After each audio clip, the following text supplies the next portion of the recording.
Hello everyone and welcome to the second episode of Should You Farm It? In this series I gather the data to let you know which bosses are worth your time going back and farming. In order to get valuable information I have farmed the boss 50 times, 25 times on normal mode Mayhem Free and 25 times on True Vault Hunter mode Mayhem Free. And I've taken notes of all the items the boss dropped upon death. Now that the methodology is explained, let's get on with the episode. Should you farm Mouthpiece? Mouthpiece is the second boss you will fight in the game, found at the very end of Ascension Bluff. In terms of the rewards you get from killing him, there's quite a few different things that can drop. Every single time you kill him, he will drop the killing word, a unique COV pistol which is the weapon Mouthpiece actually uses. I gave this weapon a test run, and in terms of combat effectiveness, it's not all that great. COV weapons overheat and break instead of needing a reload, but I found it happened at a fairly low temperature with this gun, meaning you couldn't hold down the trigger for more than a few seconds without having to let the gun cool off or need a quick repair. The damage output wasn't all that great either. The base damage isn't particularly high, and the fire rate is best described as acceptable. This really is just a novelty weapon, as it appears to shoot sound waves, making it a visually interesting weapon to use, if not the most practical. In terms of legendary items, I had quite a few different ones drop when I was farming Mouthpiece. The one that dropped the most though was Mind Killer, a Malawon shotgun that drops from Mouthpiece himself.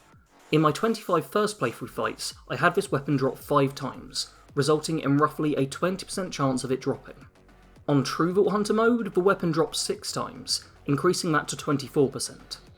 As for how the weapon itself performs, well, once again I was a little bit disappointed.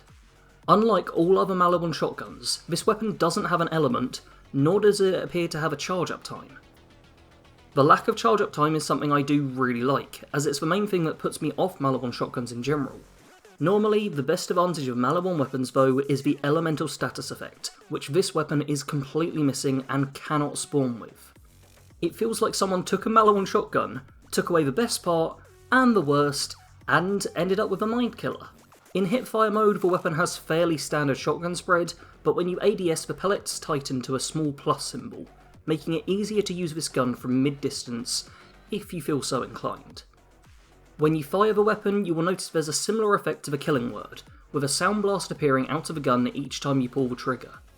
I'd certainly rate this weapon higher than the killing word, but for a legendary rarity shotgun, it's really not all that spectacular.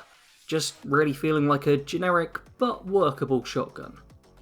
With the 2 most frequent drops out of the way, let's take a look at overall drop rates for this boss. Out of the 50 times I fought this boss, at least one legendary dropped 31 times. There were several times the boss dropped multiple legendaries too, peaking at 4 drops in one fight.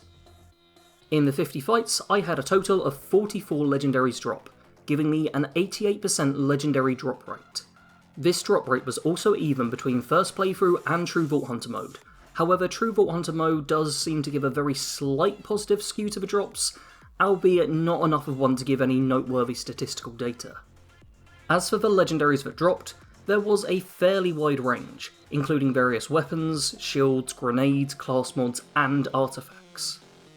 The very best drop I got was actually from a test I did of this boss before I started recording data, which was an anointed cryo laser sploder, a weapon which instantly made its way into my standard loadout.